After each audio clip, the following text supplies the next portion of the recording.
Hello friends, welcome back to my class. जैसा कि आप जानते हैं, हम ओ लेवल सिलेबस के अकॉर्डिंग जो पाइथन बना हुआ है, पाइथन प्रोग्राम मॉड्यूल बना हुआ है, उस पर हमारी क्लासेस रेगुलर ले रहे हैं। और प्रीवियस की क्लासेस में मैंने काफ़ी आपको पाइथन सब्जेक्ट से रिलेटेड इन्फॉर्मेशन दे दी है।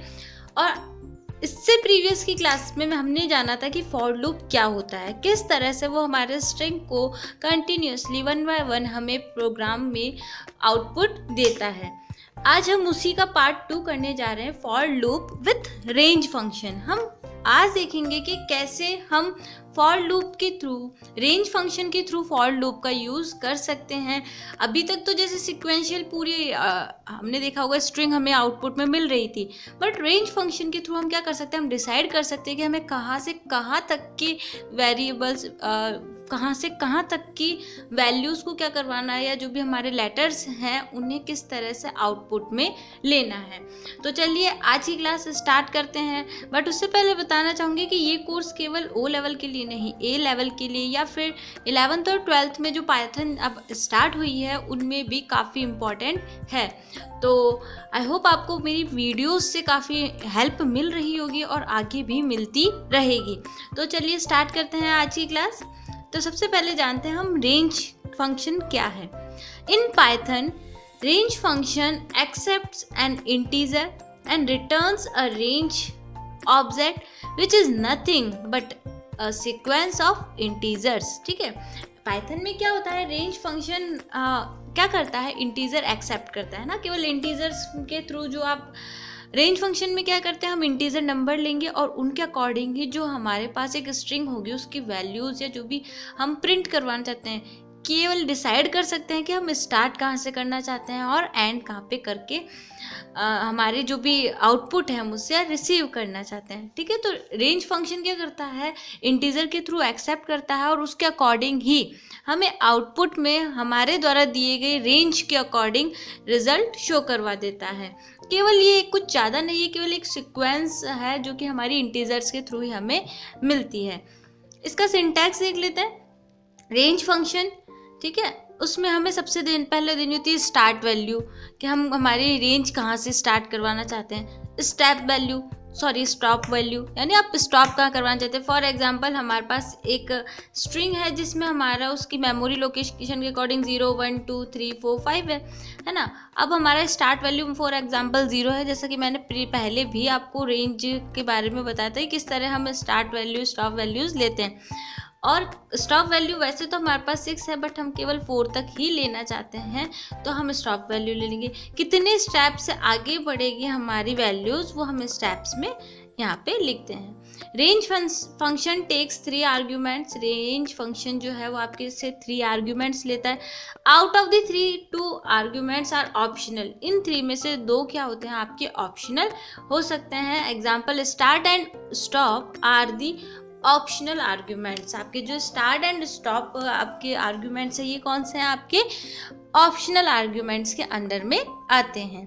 देखिए, इससे पहले मैं आपको एक बार वापस समझा देती हूँ कि कैसे मेमोरी लेता है ना आपको, ताकि अच्छे से समझ में आ जाए। देखिए, मान लीजिए आपने कोई स्ट्रिंग लिया, ठीक है, हम यहाँ पे बॉक्सेस बना लेते हैं और इस तरह से आपका जो भी स्ट्रिंग होता है वो मेमोरी में जाके क्या होता है, स्टोर होता है। ठीक है, जो भी आप वर्ड लिख रहे हो, for example hello, HELLO,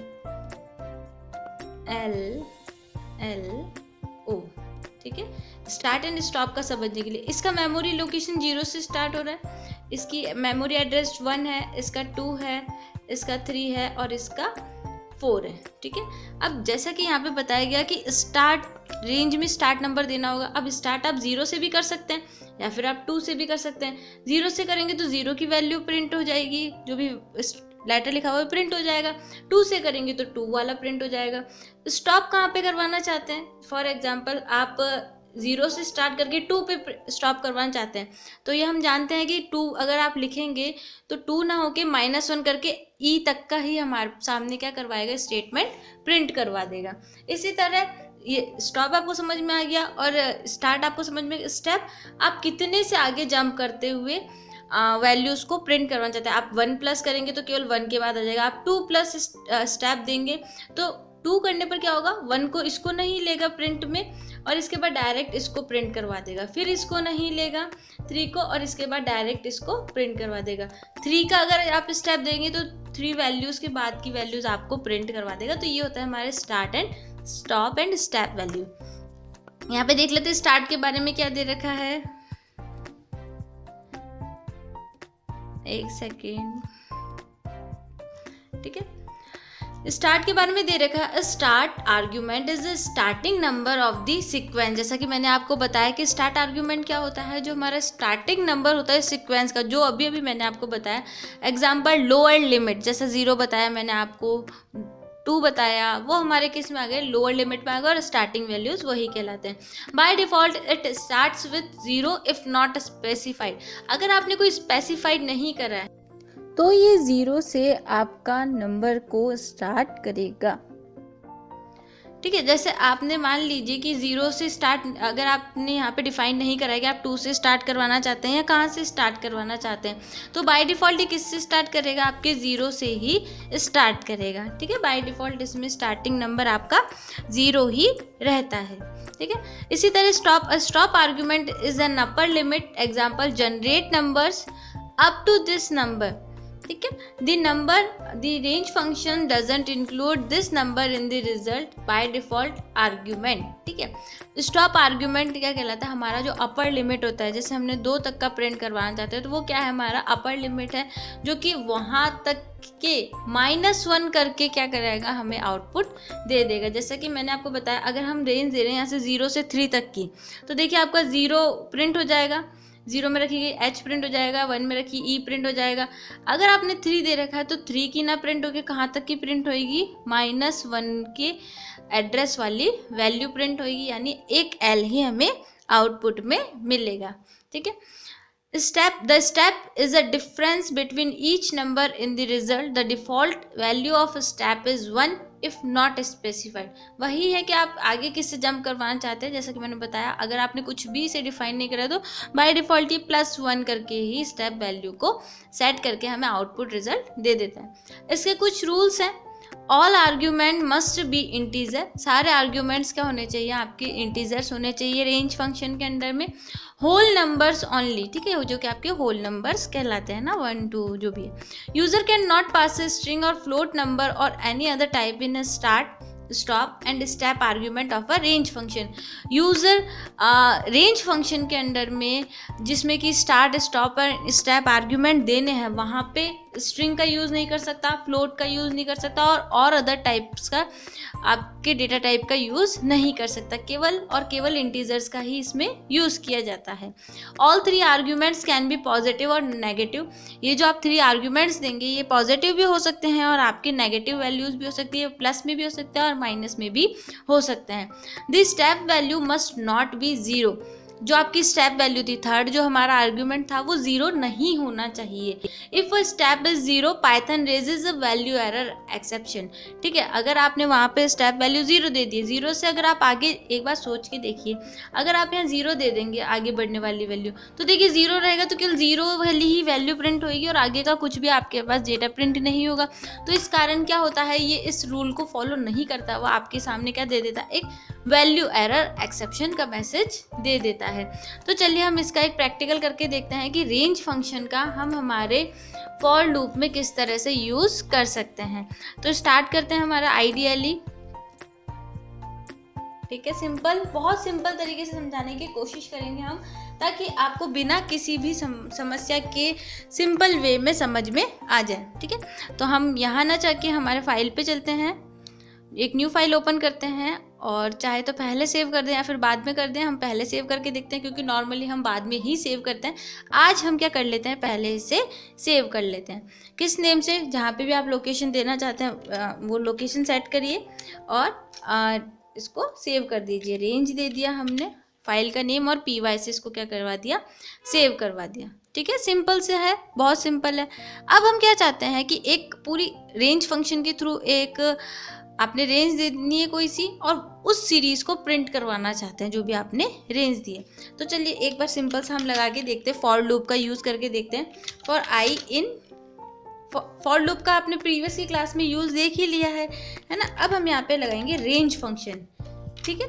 for I in range आप यहाँ दे दीजिए फॉर एग्जाम्पल 6, ठीक है, और कॉलन यहाँ पे आपको लगाना ही होगा, ठीक है। अब यानी क्या कह रहा है इस फॉर लूप में कि 6 तक आपकी रेंज वर्क करेगी। देखिए 6 दिया है तो 6 तक नहीं आएगा, 6 - 1, क्योंकि 0 से भी ये क्या करवाता है, प्रिंट करवाता है। सबसे पहले एक बार आपका लूप चलेगा, तो एक सेकंड प्रिंट करके देखते हैं इसमें, ठीक है। प्रिंट करवानी है हमें आई की वैल्यू, ठीक है, सिंपल सा है। अब देखो चलेगा क्या लूप में, सबसे पहले ये आई हमेशा इस जो भी रेंज की वैल्यू 6 तक चलेगी, बट स्टार्टिंग कहाँ से होगी, 0 से। जब पहली बार आपका फॉर लूप चला तो वो 0 रहेगा, 0 किस में जाएगा, आई की वैल्यूज़ में, और आई को क्या करवाएंगे हम, प्रिंट करवा लेंगे। फिर फॉर लूप में जाएंगे, 0 के बाद 1 आ जाएगा, 1 के बाद 6 तक चलाना है ना हमें, इसलिए तो 1 आ गया, 1 किस में चल जाएगा, आई में, और आई की वैल्यू क्या हो जाएगी हमारे पास, प्रिंट हो जाएगी, 1 हो गया।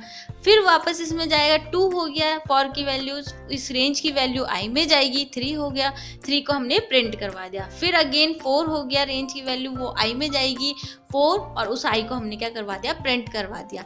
5 हुआ, रेंज की वैल्यू यहाँ गई, वो आई में गई, और आई के बाद 5 हमने प्रिंट करवा दिया। केवल 5 तक ही जाएगा, 6 तक नहीं जाएगा, ठीक है, क्योंकि -1 तक चलता है। तो चलिए हम इसे रन करके देख लेते हैं, ठीक है। हमने सिंपल सा भी रेंज दिया है, बिल्कुल सिंपल दिया है, देखते हैं क्या इसका आउटपुट आता है, ठीक है। देखिए क्या आ गया, देखिए 5 तक ही आ गया। वैल्यूज तो देखिए हमारे पास 6 आई है, 0 से हमने 6 दी थी, तो देखिए 0 से काउंट हुआ था स्टार्टिंग, 1 0 1 2 3 4 5 तक हमें यहाँ पे हमारी सीरीज मिल गई, सिंपल है। अभी क्या हुई है, हमें इस तरह से मिली है। अगर हम चाहते हैं कि हम इसे एक ही लाइन में अगर हम लेना चाहते हैं, ठीक है, तो हम इसके पे और भी फंक्शन अप्लाई कर सकते हैं। एंड फंक्शन क्या करता है, आप जो भी प्रिंट करवाना चाहते हैं उनके बाद अगर आप कुछ भी स्पेशल सिंबल लगवाना चाहते हैं तो आप एंड फंक्शन का यूज़ भी कर सकते हैं, ठीक है। End function equals to double inverted quotes या सिंगल इन्वर्टेड कोट्स, और आप कॉमा प्रिंट करवाना चाहते हैं, ठीक है। कंट्रोल एस करते हैं, F5 करते हैं। देखिए इस तरह से ये क्या हो रहा है, हमें यहाँ पे प्रिंट हो रहा है, 0 के बाद कॉमा लगा, कॉमा के बाद 1 1 कॉमा, और ये 5 के बाद कॉमा प्रिंट हुआ है, क्योंकि जितनी बार लूप चला उतनी बार हमारा कॉमा भी क्या हुआ है, हमें प्रिंट होके मिला है, ठीक है। सिंपल सा था ये, तो हमने किया था केवल एक पर्टिकुलर हमने यहाँ से दे दी थी, स्टार्ट और स्टॉप नहीं दिया था, केवल एक बाय डिफ़ॉल्ट एक नंबर दिया था, डिजिट दिया था, 6 तक की हमें वैल्यूज़ प्रिंट करवा दें, तो इसने 6 तक की वैल्यूज़ प्रिंट करवा दी। आप यहाँ पे रेंज इस तरह से भी दे सकते हैं कि मान लीजिए आपको 25 से लेके 30 तक की वैल्यूज़ को क्या करवाना है, आपको प्रिंट करवाना है, ठीक है। सिंपल है, हमने लिख दिया, कंट्रोल एस से सेव करा, F5 से हम इसे रन करके देखते हैं। तो देखिए क्या हुआ है, हमारे आउटपुट में 25 से लेके 30 तक बोला था हमने, हाँ 25 से लेके 30 तक स्टार्ट हुआ है, बट देखिए 25 आ गया, 26 आ गया, 27 आ गया, 28 29 5 तो आ ही गए, और 30 दिया है तो 30 तक का नहीं आएगा, -1 रहता है, इसलिए 29 तक का हमें यहाँ पे आउटपुट मिल गया, ठीक है। इससे पहले हमने केवल एक ही वैल्यू ली थी, इस बार हमने स्टार्टिंग और एंड वैल्यूज़ भी ली है। अब हम चाहते हैं स्टार्टिंग और एंड वैल्यूज़ भी दे दें और उनकी स्टेप वैल्यूज़ भी दे दें। फॉर एग्जांपल हम 1 से स्टार्ट करते हैं और 20 तक का क्या देते हैं, स्टॉप वैल्यू देते हैं ना। स्टार्टिंग आर्ग्यूमेंट दे दिया हमने, एंड आर्ग्यूमेंट दे दिया। अब हम इससे आगे कितने से जंप करवाना चाहते हैं वो हमने दे दिया, यहाँ पे 2 दे दिया, ठीक है। हमारे इस लूप की कैसे चलेगा, 1 से लेके 20 तक का के लिए लूप चलेगा, बट सीक्वेंस किस तरह से आगे वर्क स्टेप से वर्क करेगी, 2 स्टेप से वर्क करेगी। कंट्रोल एस से सेव करा, F5 करते हैं, तो देखिए 1 आ गया, 1 के बाद 2 स्किप हो गया और 3 आ गया, फिर 4 स्किप हो गया, 5 आ गया। यानी ये क्या हो गया, एक तरह से एक वैल्यू स्किप करके दूसरी वैल्यूज़ क्या करवा दी गई है, इसमें प्रिंट करवा दी गई है। अब आप लोग सोच सकते हैं कि जैसे हमने वहाँ पे स्टेटमेंट दिया, उससे हमें यहाँ पे ऑड नंबर्स की सीक्वेंस क्या हो गई, प्रिंट होके मिल गई। सिंपल आपको दिख रहा है यहाँ पे कौन सी सीक्वेंस प्रिंट हुई है, ऑड नंबर्स। इसी तरह अगर आप इवन नंबर्स की चाहते हैं तो आप अपने अकॉर्डिंग यहाँ पे एडजस्टमेंट कर सकते हैं, ठीक है। यहाँ पे हम कर देते हैं 2 लिख देते हैं और 2 से 20 तक की चले, कंट्रोल ऐसे सेव करके देखते हैं, F5 करते हैं। ये देखिए हमारे इवन नंबर्स की हो गई। 20 का नहीं ले रहा क्योंकि आप सभी जानते हैं -1 करके लेता है। तो देखिए यहाँ पे इवन नंबर्स की सीक्वेंस भी हमारे सामने क्या हो गई है, प्रिंट होके आ गई है। तो यही होता है रेंज फंक्शन। आप अपने अकॉर्डिंग रेंज दे सकते हैं कि आप किसी पर्टिकुलर नंबर्स के बीच में स्टार्ट और एंड वैल्यूज़ दे सकते हैं और अपने अकॉर्डिंग इस रेंज के अकॉर्डिंग क्या कर सकते हैं, रिजल्ट ले सकते हैं। ठीक है, ये तो सिंपल था। अब हम एक और करके देखते हैं कि अगर हम एक नेस्टेड लूप का यूज़ करना चाहते हैं ना, नेस्टेड फॉर लूप का, तो वो भी हम यहाँ पे करके देख लेते हैं। ये तो हमारा एक ही फॉर लूप है जो कि यहाँ पे आपको दिख रहा है। अगर हम चाहते हैं, ठीक है, इसकी वैल्यूज हम क्या करते हैं, थोड़ा कम कर देते हैं, आपको एक न्यू थिंग्स बताते हैं। ठीक है, यहाँ पे हमने क्या करा, फॉर आई एक रेंज दे दी और कहाँ तक चलेगी, ये 2 तक चलेगी। ठीक है, हमने यहाँ पे वैल्यू दे दी, एक आर्ग्यूमेंट 2 तक का दे दिया। हम एक और बार क्या करते हैं, फॉर एयर लूप का यूज़ करते हैं और उसमें हम वेरिएबल देते हैं जे इन रेंज। इसमें भी हम रेंज दे देते हैं कितनी, हमारी 2 दे देते हैं। ठीक है, यानी ये भी कहाँ तक चलेगा, हमारा 2 तक चलेगा। बट 2 तक ना चल के कहाँ तक चलता है, 2 - 1, यानी 0 और 1 की वैल्यू यहाँ पे प्रिंट हो जाएगी। ठीक है, और हम यहाँ पे दे देते हैं टैब दे देते हैं। ठीक है, अब होगा क्या, देखिए ये है हमारा नेस्टेड लूप। नेस्टेड लूप कैसे, लूप के अंदर हमने क्या लगाया है, लूप लगाया है, तो ये होता है हमारा नेस्टेड फॉर लूप। अब हम प्रिंट क्या करवाना चाहते हैं, आई की वैल्यू प्रिंट करवाना चाहते हैं और जे की वैल्यू प्रिंट करवाना चाहते हैं, तो हम यहाँ अपने अकॉर्डिंग स्टेटमेंट दे सकते हैं। ठीक है, अगर हमें कुछ भी प्रिंट करवाना है, सबसे पहले तो हम उसे किस में लिखवाते हैं, स्ट्रिंग के अंदर में लिखवाते हैं कि हम क्या लिखवाना चाहते हैं, आई की वैल्यू प्रिंट करवाना चाहते हैं। तो हमने यहाँ पे क्या लिख दिया, आई की वैल्यूज़ लिख दी। और अगर आई में जो वैल्यू है वो लिखनी है तो हम यहाँ क्या लिखते हैं, आई लिख देते हैं, कॉमा लगाया। अब कुछ और प्रिंट करवाना है, फॉर एग्जांपल जे की वैल्यू भी प्रिंट करवानी है आपको। ठीक है, ये हमने जे की वैल्यू लिख दी, कॉमा लगाया और जे लिख दिया। ठीक है, ये हमने सिंपल सी लाइन लिखी। अब क्या होगा, आपका ये लूप 2 बार चलेगा। कैसे, ये जो आई वाला लूप है ये 0 से लेके 1 तक चलेगा, 2 दिया है बट -1 तक रहेगा, और जे वाला लूप भी हमारा 0 से 1 तक चलेगा। अब कैसे चलेगा, सबसे पहले हम इसको सेव करके रन करके देख लेते हैं। देखो यहाँ पे क्या मिल रहा है, हमें आई की वैल्यू 0 मिल रही है और जे की वैल्यू 0 मिल रही है। आई की वैल्यू 0 और जे की वैल्यू 1 मिल रही है, फिर आई की वैल्यू 1 मिली और जे की वैल्यू 0, और आई की वैल्यू 1 मिली और जे की वैल्यू 1 मिली। अभी कैसे चला है इसको हम देखते हैं सबसे पहले। ठीक है, देखिए फॉर लूप यहाँ पे आई है ना, सबसे पहले 2 तक चलेगा। अभी जैसे मैंने प्रीवियस में बताया तो 0 से स्टार्ट होगा, तो सबसे पहले यहाँ पे जो रेंज में वैल्यू है वो कौन सी है, 0 है। 0 किस में असाइन करी गई है, आई में। ठीक है, आई में 0 गया। ठीक है, अब जब यहाँ पे कंडीशन इस एक तरह से ट्रू हुई तो हम किस में आ गए, फॉर के अंदर आ गए। 0 के अंदर आए क्योंकि जब तक यहाँ -1 तक नहीं चलेगा तब तक तो कंडीशन ट्रू होगी और अंदर के स्टेटमेंट्स फॉलो किए जाएंगे। ठीक है, तो अब हम यहाँ पे गए तो हमें यहाँ पे मिला, रेंज फिर से मिली, और यहाँ पे भी हमें कहाँ तक रन करवाना है, 2 तक। बट सबसे पहले अभी यहाँ पे कौन सी हमारे पास रेंज में 0 है, 0 किस में चली गई है, जे में। तो अभी दोनों की वैल्यूज़ क्या है, 0 0 है।